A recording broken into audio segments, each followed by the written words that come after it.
안녕하세요. 오늘은 오징어 게임 3시즌의 숨바꼭질 게임에 대해 이야기해 보려고 합니다. 아마 많은 분들과는 꽤나 다른 시선일 거예요. 3시즌이 공개되고 두 장면이 엄청난 논란의 중심에 있었죠. 하나는 주인공 성기훈이 강대호를 죽이는 장면, 또 하나는 장금자 여사가 친아들인 용식을 죽게 만드는 장면입니다. 두 번째 장면에서 특히 많은 시청자들이 충격을 받았어요.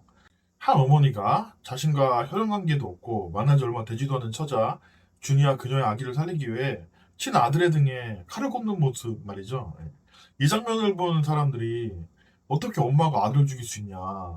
너무 비현실적이라 억지스럽다. 강도 높은 비판을 쏟아냈습니다. 근데 솔직히 저는 이런 반응들을 보고 많이 놀랬거든요. 제가 처음 이 장면을 봤을 때는 전혀 다른 감정을 느꼈어요. 이게 비난받을 만한 이야기라고는 뭐 전혀 생각하지도 못했고요. 그래서 혹시 나만 이상한 거야? 이런 생각까지 들 정도였습니다. 물론 다수의 시청자가 동일한 장면을 두고 똑같이 이해도 안 되고 공감도 못한다면 그건 분명 실패한 연출이 맞아요. 하지만 저는 조금 다른 생각을 해봤습니다. 주인공이 살인을 했다. 엄마가 아들을 죽였다. 이렇게 결말의 일부 장면만 떼어내서 표면적인 의미로만 받아들이는 건 너무 단순한 접근이 아닐까요? 예.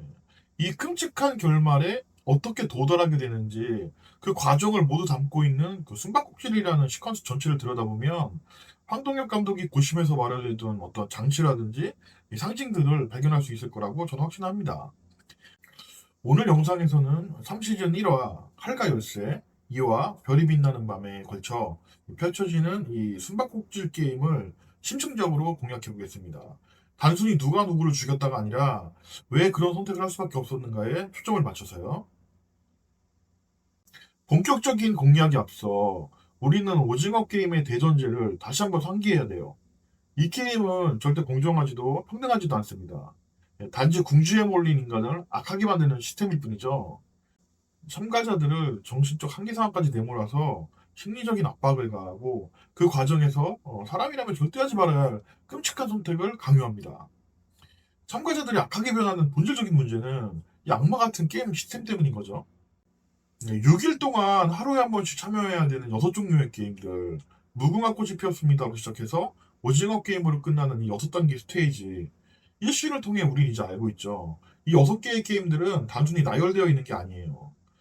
이 순서부터 각각의 배치까지 모두 치밀하게 계산돼서 인간을 타락시키기 위해 설계된 유기적인 형태의 시스템입니다.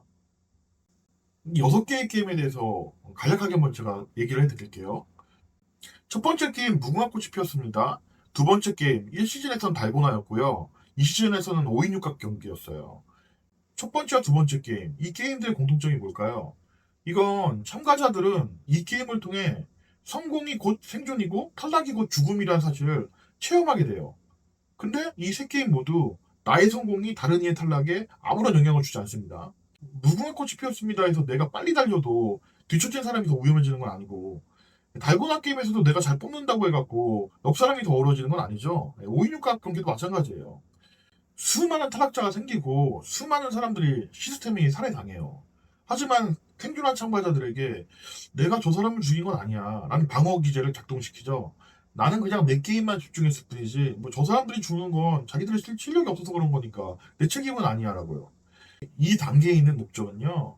참가자들에게 타인의 죽음, 즉 시스템의 살인을 묵인하고 방관하게 하는 거예요.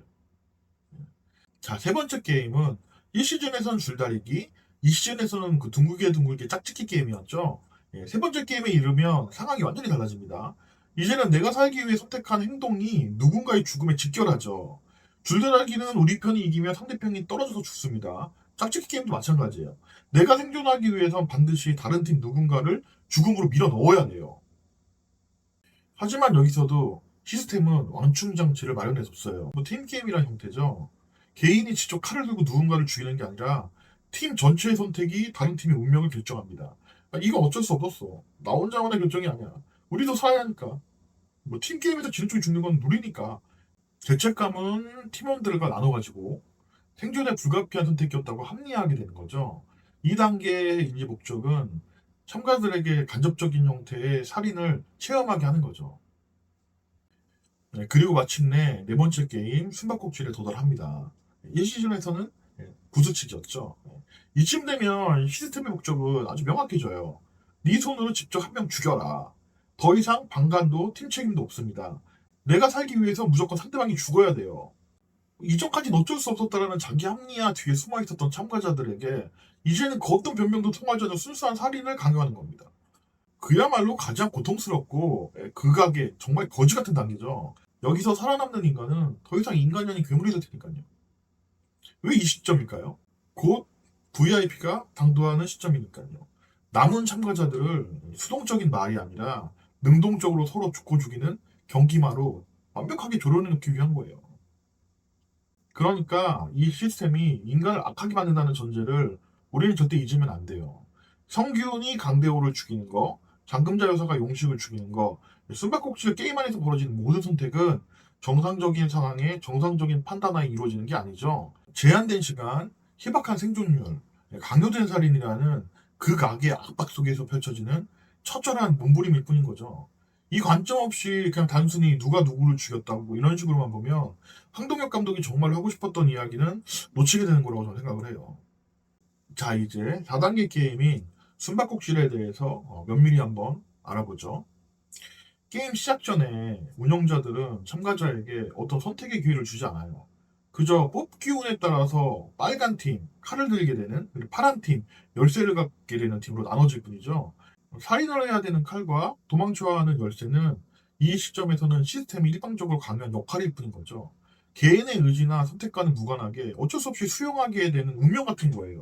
그런데 여기서 시스템은 정말 교묘한 함정을 팝니다. 서로 바꿀 수 있다라는 규칙을 제시해 주는 거죠. 이 순간 모든 게 바뀌어요. 그냥 운명이었던 칼과 열쇠가 개인의 의지가 담긴 선택의 문제로 전환되는 거예요. 이제 참가자들은 고민하게 돼요. 내가 칼을 들고 사람을 죽일 건지, 아니면 열쇠를 가지고 도망다닐 건지. 이 선택의 순간부터 그들이 무엇을 하든지 간에 이거는 이제 자신의 의지로 받아들여지는 거죠. 이게 시스템의 교활함이에요. 참가자들에게 선택의 자유를 준 것처럼 보이지만 실제로는 어떤 선택을 하든 시스템이 원하는 방향으로 그냥 흘러가게 만든 거죠. 이 선택에 따라 참가자들은 네 종류의 인간 군상으로 나뉘게 돼요. 첫 번째, 칼을 갖고 있었는데 계속 칼을 고수하는 사람. 성기훈이 여기에 해당하죠. 이들은 살인이라는 선택을 적극적으로 받아들이는 셈이 되는 거예요. 두 번째는 열쇠를 갖고 있었는데 계속 열쇠를 고수하는 사람. 조연주가 여기 이제 대표적인 사람이에요. 살인을 하지 않겠다는 의지를 지키는 거죠. 이제 세 번째는 칼을 받았지만 열쇠를 교환한 사람. 주니아 장금자 여사가 여기 해당됩니다. 살인을 피하려는 강력한 의지를 갖고 있는 거죠. 그러니까 시스템에 가장 저항하는 선택을 하게 된 거예요. 네 번째는 열쇠를 받았지만 칼로 교환하는 사람이죠. 바로 명기와 용식입니다. 이들은 살인을 면할 기회를 스스로 버리고 능동적으로 살인자가 되겠다고 선언한, 그러니까 시스템의 요구에 완전히 순응한 그런 선택을 하게 돼버리는 거예요. 그래서 이 숨바꼭질 시퀀스의 화자 역할을 하고 있는 건 명기하고 용식입니다. 이들은 사랑하는 사람을 지키겠다는 명분으로 살인을 선택한 거죠. 단 한 명만 죽이고 준이를 찾아 지킨다. 단 한 명만 죽이고 어머니를 찾아 지킨다. 감독은 같은 목표를 품고 있는 명기와 용식의 행보를 통해서 자신이 숨바꼭질의 시퀀스에 마련해 놓은 여러 장치와 상징들을 안내합니다. 자, 그럼 이 각각의 캐릭터들의 그 상징성, 캐릭터가 갖고 있는 상징성에 대해서 한번 얘기해 볼게요. 조현주. 네. 현주는 그동안 오징어 게임에 참가해서 죽어간 그 얼마 안 되는 소수의 정의로운 영웅의 모습을 투영하고 있어요. 숨바꼭질 게임에서 열쇠를 소유하게 됐는데 칼로 바꾸려고 안 했죠. 현주는 특전사 출신이죠. 한 명만 죽이면 성공하는 룰? 칼이죠, 칼. 현주는 칼을 선택하는 게 자신한테 엄청 유리한 걸 이미 알고 있었을 거예요. 실제로 숨바꼭질 안에서 덤벼오는 사람들 2명을 칼도 없이 그냥 제압했잖아요. 하지만 현주는 칼로 바꾸려는 행동을 전혀 하지 않았죠. 오히려 노약자들인 금자여서와 준이를 자의로 지켜주고 있습니다. 구조 우선순위라는 게 있어요. 현실의 영웅들인 소방관이나 이제 구조대원들이 긴급 현장에서 구조자들을 구하는 순서죠. 사회 구성원 중에서 도움이 필요한 약한 사람들부터 구하는데 이 순서는 보통 아이, 노인, 여성 이런 순으로 돼 있어요. 장금자 여사는 노인이고 준이는 임산부죠. 그리고 아이를 낳았어요. 이들을 어떤 조건도 없이 자의로 돕고 있는 유일한 사람이 현주입니다. 1시즌, 2시즌, 3시즌 통틀어서 현주 같은 인물은 없어요. 감독이 만든 완벽한 영웅의 상징이죠. 혹시 이걸 보셨을지 모르겠는데 제가 진짜 현주를 보고 감탄했었던 건 이 첫 번째 게임인 무궁화 꽃이 피었습니다에서였어요. 그 무궁화 꽃이 피었습니다에서 보면 우리는 성기훈 입장에서 주인공 입장에서 보니까 성기훈만 우선 보게 되는데 성기훈이 그 시간 내에 이미 선안에 들어와서 성공을 했는데 그 총상을 당해서 쓰러져 있었던 참가자를 돕기 위해서 다시 선 밖으로 나가서 그 사람을 부축하잖아요. 그때 쓰러질 뻔했는데 바로 현주가 와서 같이 부축해주는 바람에 같이 들어오거든요. 이게 무슨 의미인지 아세요? 현주도요, 성기훈처럼 이미 그 선안에 들어와서 성공한 그 상태였어요. 근데 성균이 밖으로 나가서 부상자를 부축을 하니까 자기도 따라 나가서 부축해서 들어온 거거든요. 성균은요, 주인공이에요. 그리고 이미 이 게임을 경험을 해봤어요. 이 생각부터가 다르잖아요. 그런 일을 할 수 있는 사람이에요. 이제 시즌하고는 완전히 황골 탈퇴했다는 모습을 보여주기 위해서 그런 행동을 하는 게 나오는 건데 현주 입장에서는요, 이 게임을 처음 해봤어요. 지금 게임을 하는 도중에 탈락이 곧 죽음이라는 걸 방금 체험한 사람이 자기의 목숨을 부지할 수 있는 성공 라인선에 방금 들어왔는데 누군지도 모르는 사람을 지금 구하겠다고 다시 목숨을 걸고 그 성공 라인 밖으로 나가서 그 사람을 도와주고 들어온다는 건요. 이건 진짜 엄청난 정의감의 표상입니다. 이런 이타적인 행동을 하는 이런 사람을 거의 초반에 감독은 우리한테 슬쩍 보여준 거예요. 자, 이제 숨바꼭질의 이제 화자의 역할을 하는 두 명 중에 한 명이 명기죠. 명기는 게임 참가 전부터 코인 유튜버로 이미 자기의 이익을 위한 수단으로 사회 시스템을 악용해서 수많은 사람들한테 금전적 피해를 주고 도주 중인 가해자였어요. 유일하게 참가자 신분이면서 가해자 신분이기도 한 명기는 오징어 게임 이 시스템 속에서도 무섭도록 빠르게 수능해 나갑니다. 오직 자기 자신을 위해서 타인의 목숨 따윈 가볍게 무시할 수 있는 그런 인간이에요. 오징어 게임은 성기훈이 예외적으로 우승했었던 1시즌 그게 33번째 게임이었거든요. 그거를 제외하고 지금 하고 있는 36번째 그걸 제외하고 나면 나머지 34번의 게임이 있었던 거예요. 그 34번의 게임에서도 우승자가 배출됐겠죠. 그 안엔 28번째 우승자인 프론트맨 황인호도 있는 거고요. 이 34명의 인간들은 도대체 어떤 인간이었을지 생각해 본 적 있나요? 전 명기가 그 34명의 오징어 게임 우승자들의 전신을 수행한다고 생각합니다. 숨바꼭질 게임에서 명기는 첫 살인에 성공해요. 생존 조건을 만족시켰어요. 약속대로 준이를 지켜주러 가지 않습니다. 열쇠 가진 놈들을 많이 죽여야 칼든 놈들이 동반 탈락해서 우승 상금이 올라간다는 남규의 말을 듣고 그는 바로 돌변합니다. 약속했던 준이를 찾는 일 따윈 머릿속에 이미 없어요. 칼 소유자가 열쇠 소유자에 비해 너무 유리한 게임이고 열쇠 소유자 한 명을 죽이면 1억이 아닌 그 두 배인 2억씩 번다는 계산은 이미 끝마쳤기 때문이에요. 연기에 진짜 소름 돋는 면은요. 열쇠 소유자를 더 죽이면 죽일수록 자신의 우승 상금이 더 축적되죠. 근데 정작 자기가 지키기로 했던 준이의 생존 확률도 그에 비례해서 급속도로 떨어지거든요. 그걸 이미 알고 있어요. 명기억을 몰랐을까요? 그는 오직 자기 자신을 위해 무섭도록 빠르게 악에 물들어가는 사람이에요. 그리고 결국 자기가 지키겠다던 준이를 보호하던 현주마저 자기 손으로 죽이게 되죠.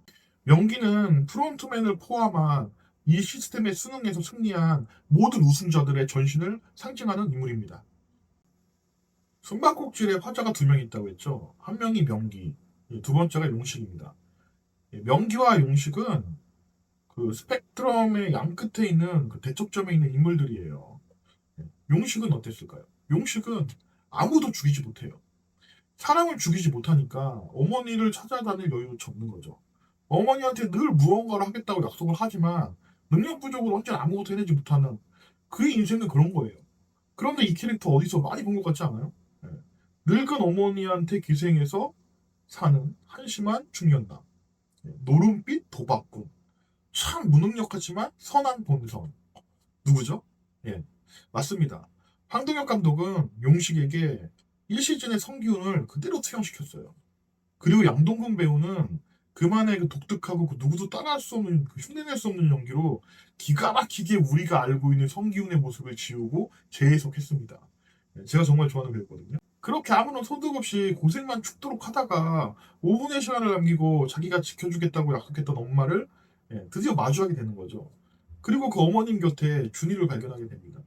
이제서야 자기도 죽일 수 있는 약하디 약한 생명체를 간신히 발견한 거예요. 그것도 하필 어머님 옆에서요. 장금자 여사는요, 준이와 아기를 지킬 의무가 있어요. 왜냐고요? 지금 장금자 여사와 준이와 아기가 살아있는 이유는요, 단 하나죠. 바로 현주의 희생덕이죠. 현주는 만약에 현주가 혼자였다면 전혀 죽을 이유가 없었던 인물이에요. 현주는 굳이 탈출구를 찾을 필요도 없었어요. 혼자서 도망치면서 30분 충분히 버틸 수 있는 캐릭터잖아요. 그는 영웅이었기 때문에 그들을 구하고 영웅답게 희생당한 거예요. 장금자 여사는 그 유지를 받아 이어가야 합니다. 장금자 여사 역시 제대로 된 어른이기 때문이죠. 이게 이해가 안 간다면, 솔직히 이게 이해가 안 가는 사람이 제대로 된 어른이 아니기 때문이 아닐까요? 장금자 여사는 마치 1시즌 때 성기훈 모습처럼 이 극악의 환경에서도 힘들어하는 타인을 챙겨서 오지랖을 벌이는 오지랖 여사이기도 해요. 무궁화 꽃이 피었습니다가 끝나고 극적으로 자기도 생존했잖아요. 그런 환경인데 만삭인 준이를 알아차리고 계속 챙겨주죠. 그리고 기훈이 반란에 실패해갖고 자기 자신조차 돌보지 않을 때 기훈한테 먹을 것을 챙겨다 주는 사람 역시 장금자 여사뿐이었죠. 장금자 여사는 인도주의적 사고가 자연스러운 제대로 된 어른입니다. 용식이 준이를 죽이려 할 때 장금자 여사의 행동은 깊은 사고보다는 관성에 의한 거였어요. 준이를 살리면 아들이 죽는다라는 계산적인 생각보다 아들이 준이를 죽이면 안 된다는 도덕적 직감이 우선했던 거죠. 어머니는 아들이 죄를 짓지 못하게 했고 죄 없는 처자가 살해당하지 않도록 한 것뿐이에요. 그리고 용식을 죽인 건 어머니가 아니라 이 악마 같은 시스템인 거죠.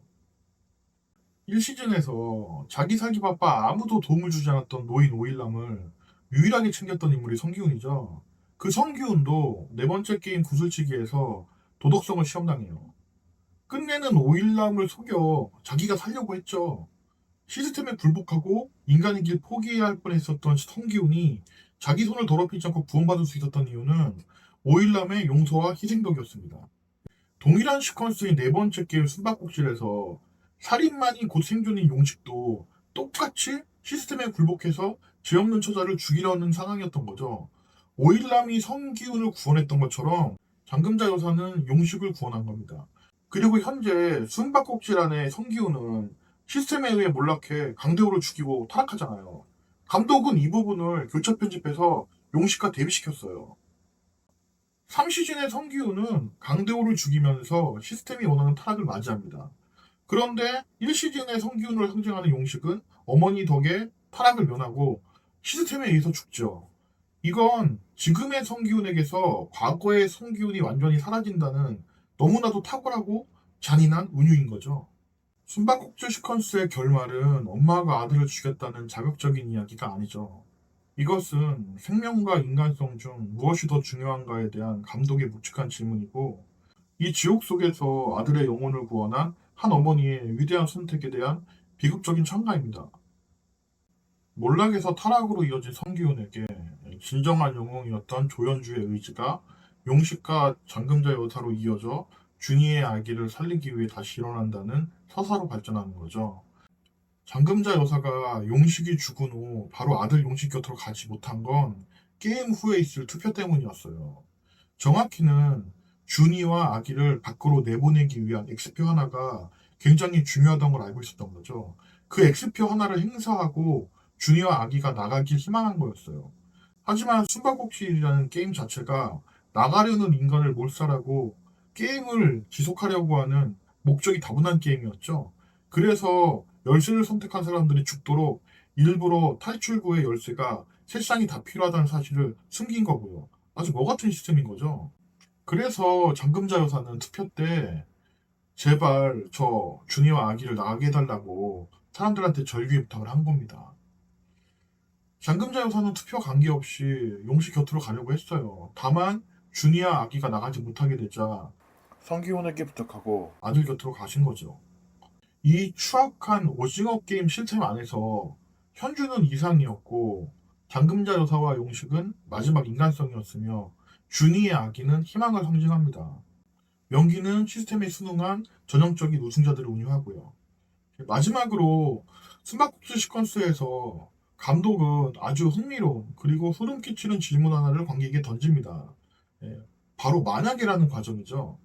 만약에 명기가 용식의 입장에 섰다면 과연 어땠을까요? 다시 말해서 만약에 명기가 제한 시간 내내 아무도 죽이지 못하다가 단 5분을 남기고 자신의 생존을 위한 유일한 목표물로 바로 자기가 지키겠다고 약속했던 임산부 준이를 맞췄다는 말입니다. 그는 준이를 지켜주겠다는 약속을 그대로 그녀를 살리는 선택을 했을까요? 아니면 자신의 생존 앞에서 약속 따위 가뿐히 무시하고 망설임 없이 준이의 배에 칼을 꽂았을까요? 사실 이 질문은 숨바꼭질 시퀀스 안에서는 뭐 답이 나오지는 않죠. 감독이 뭐 심어놓은 복선 정도라고 저는 생각을 해요. 그리고 감독은 이 무시무시한 질문에 대한 답을 그 다다음 게임인 고공 오징어 게임에서 명기가 처한 극한의 상황과 그의 선택들을 통해서 직접적으로 그리고 아주 잔인하게 보여줍니다. 물론 이러한 해석이 모든 시청자들에게 받아들여지기 어려울 수 있다는 것도 알아요. 뭐 감정적으로 충격적인 장면들이기 때문에. 하지만 작품 전체의 맥락에서 그리고 황동혁 감독의 일관되게 보여준 인간성에 대한 탐구라는 관점에서 보면 이 숨바꼭질 시퀀스는 단순한 자극적인 연출이 아닌 깊이 있는 인간 드라마로 읽힐 수 있다고 저는 생각을 합니다. 이 이야기에는 극한 상황에서도 인간다움을 지키려고 하는 의지와 그것이 얼마나 소중하고 어려운 일인지에 대한 감독의 진지한 성찰이 있다고 저는 생각해요. 황동혁 감독이 숨바꼭질을 통해 정말 하고 싶었던 이야기는 숨바꼭질은 단순한 게임이 아니다. 인간의 최악과 최선을 비추는 거울이다. 이는 어머니가 아들을 죽였다거나 영웅이 악당으로 변했다라는 이야기가 아니라 불가능한 선택을 강요하는 시스템과 그에 저항하는 드문 영혼들에 대한 이야기라고 저는 생각을 해요. 장금자 여사의 선택, 현주의 희생, 그리고 용식의 실패까지도 지옥 속에서도 인간성은 살아남을 수 있다는 걸 상기한다고 저는 생각합니다. 그리고 그 혼란 속에서 태어난 아기는 준이의 희망이면서 아이러니하게도 명기의 유산이죠. 오늘 준비한 얘기는 여기까지고요. 어떻게 생각하시나요? 제 시선과 관점을 통해서 숨바꼭질을 보는 방식이 다르게 공략됐으면 참 좋았을 것 같은데요. 긴 영상 지금까지 봐주셔서 감사합니다.